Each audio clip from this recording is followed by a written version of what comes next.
Hello, Felcher.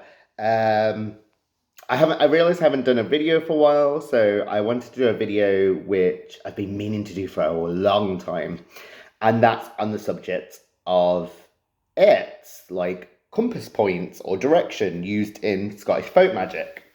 It's not really mentioned within the Scottish folk community or witchcraft that is associated with Scottish culture that often, but it's for anyone that sort of knows, likes to say traditional witchcraft in Gemma Gary's Cornish Book of Ways. She has her own system based on folklore. The hare, the toad, the snake, and the crow, and there's different colours to that.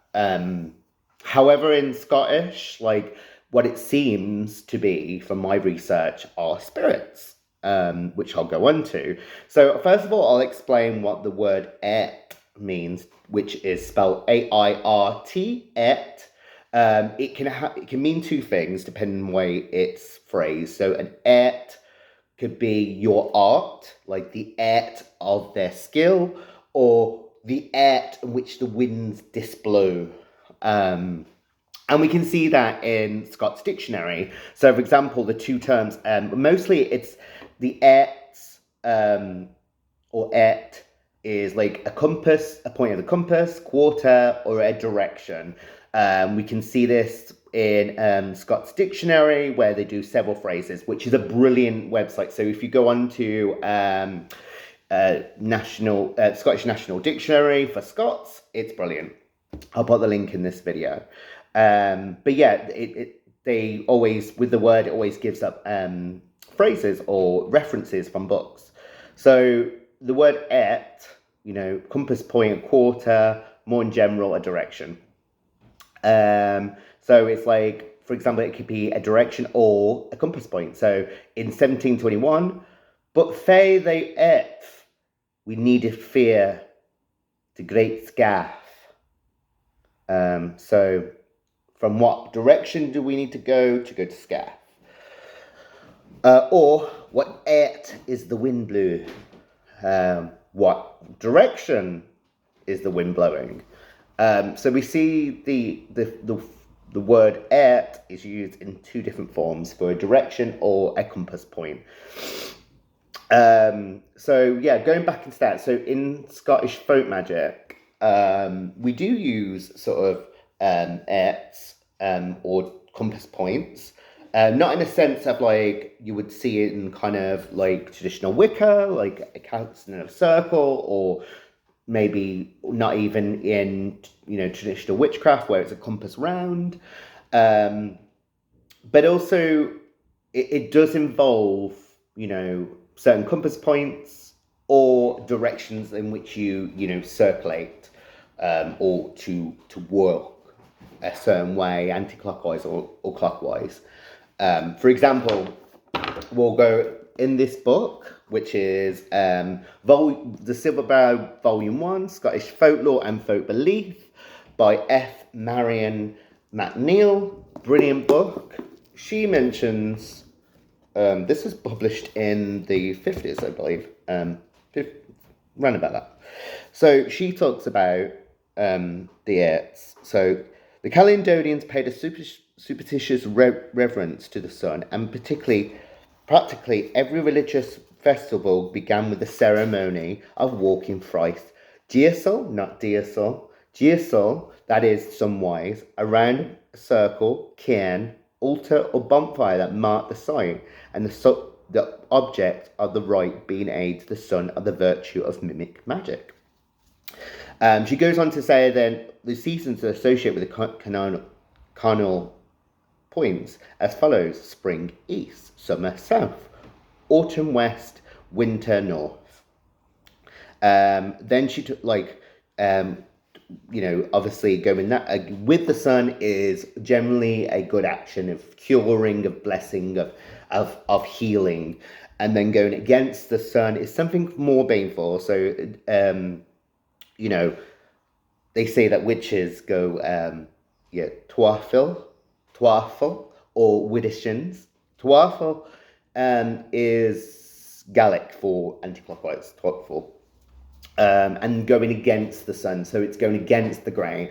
It's about harmful magic. It's associated with witches. It's malevolence, maleficia.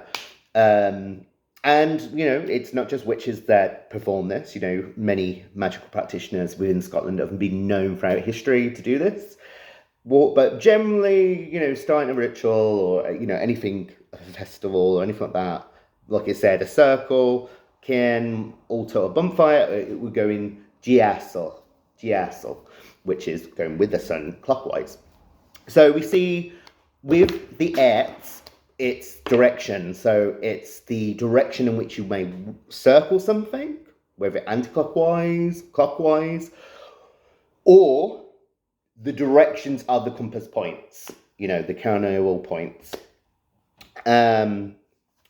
So what we can see from my research and a bit of reconstructionism and mostly within my own practice, when I'm calling on the spirits of the Airts or harnessing the powers of the Airts, there is a well-known, so within Macbeth, by Shakespeare, was recorded one of the sisters chanting a very interesting chant, which, as everyone will know, the playwright of Macbeth is based on a early medieval king, Macbeth, in Scotland.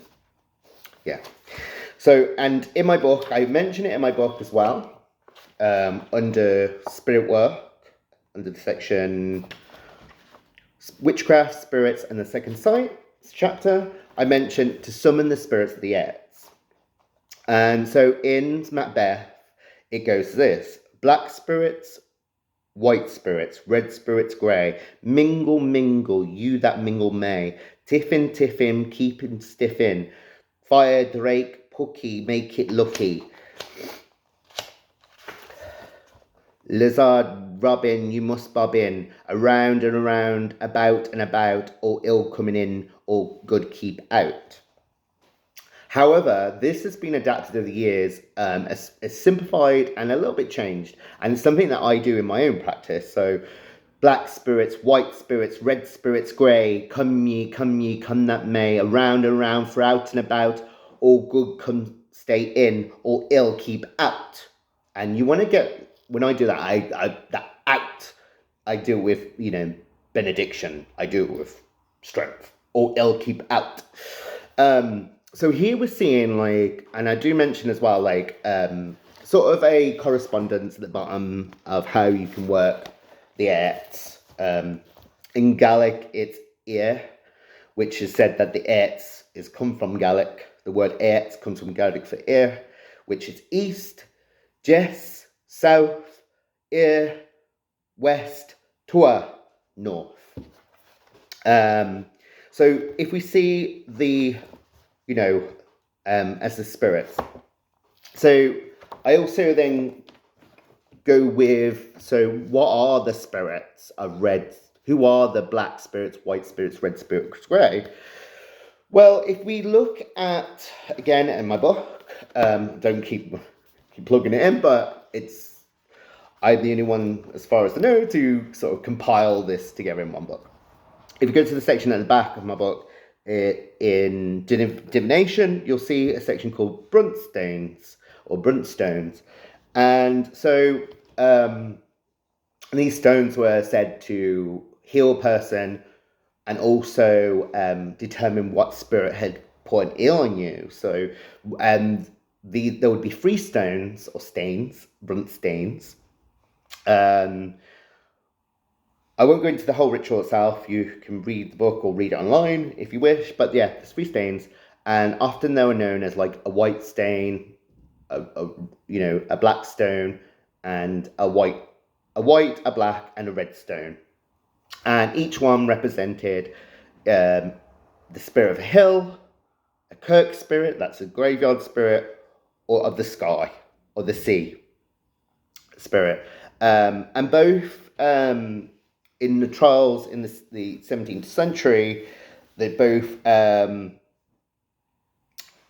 woman called Catherine Caraway and Catherine Carey. They're mentioned using stones. So, although there was no discussion to what colours and to what spirits, we can sort of guess and make a sort of educated guess. So, for me, in my work, the red is for once the living but now the dead, which is the Kirk spirit. Black as the earth, it is the hill spirit. And white, maybe the closest colour to water, being water, the water spirit or the sea spirit. And then that leads on to grey. So for me, I use them systems. So within the Airts, so there's the black spirit, which is the hill spirit. The red spirit, which is the Kirk spirit. White spirit, which is the water or sea spirit. And then we have the grey.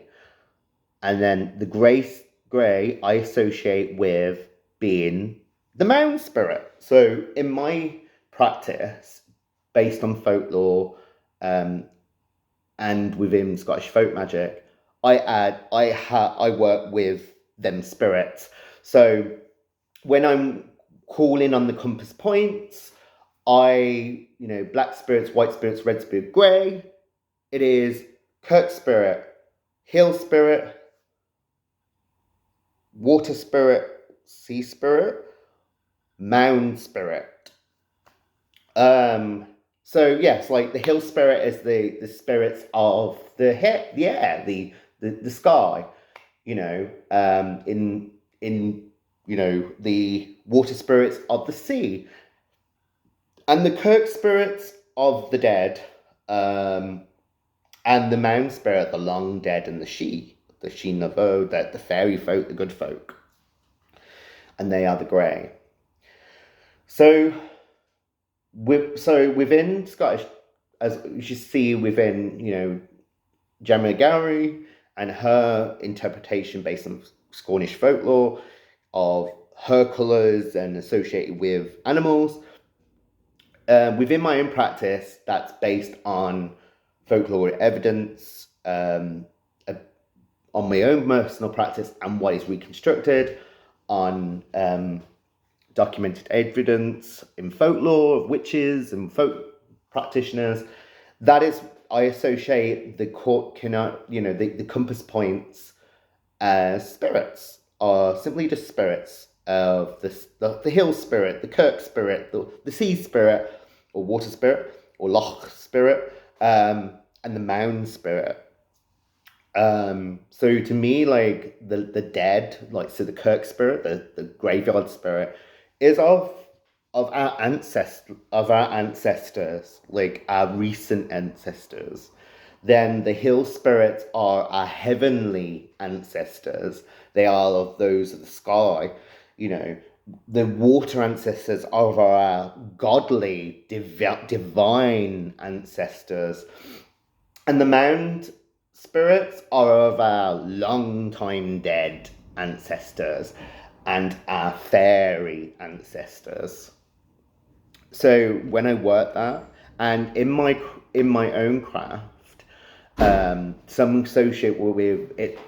It's a little bit the same in traditional witchcraft, but may not be the same in, say, traditional Wicca or other forms of modern witchcraft.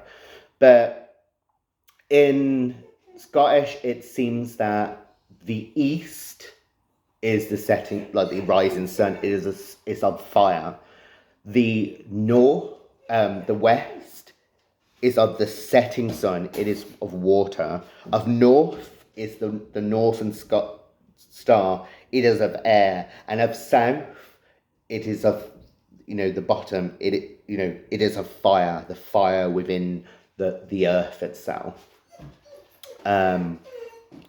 So they're what I sort of associate. I think it's a wee bit different in other forms of modern witchcraft, but within Scottish, folk magic, they are sort of associated, and they're worked very differently. So they're not. We don't do like in Scottish folk magic. There's no such thing as sort of casting a compass round or doing a circle as such. A circle is cast around you if as protection against spirits, or you cast a cane, which is trace a circle around you in the air as a kind of portable protection. But not in a sense of like a circle casting or a compass round.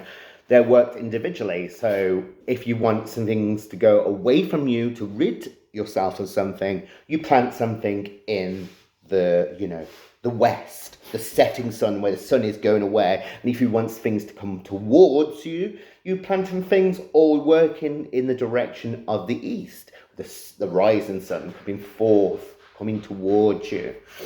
And also, it seems that in other forms of modern witchcraft, traditions of modern witchcraft, that north is like the criminal point, whereas it seems that within Gaelic and Scottish folk magic, that it's east. There's this little old rhyme that goes in Scotland about the Airts. So, shut the north window and shut quickly the south one, and shut the window to the west. Evil never came from the east. So, and that's an old rhyme from Scotland within Scottish folklore. So it seems that, as where in other traditions and other cultures, that north is the criminal point, where they set the altar or the space or whatever. In Scottish folk magic, it's the east. I think it has something to do with Christianity and and Jesus Christ there with the east.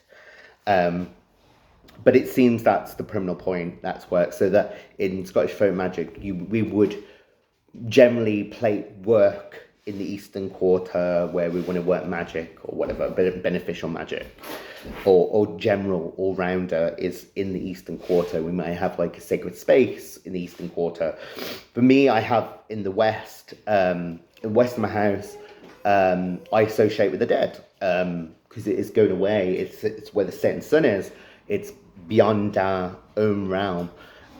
So in my house, on the west, my dog here, Neve, wants to be part of the action. In the west part of my direction of my house, I have my ancestor altar. So yeah, so that's sort of a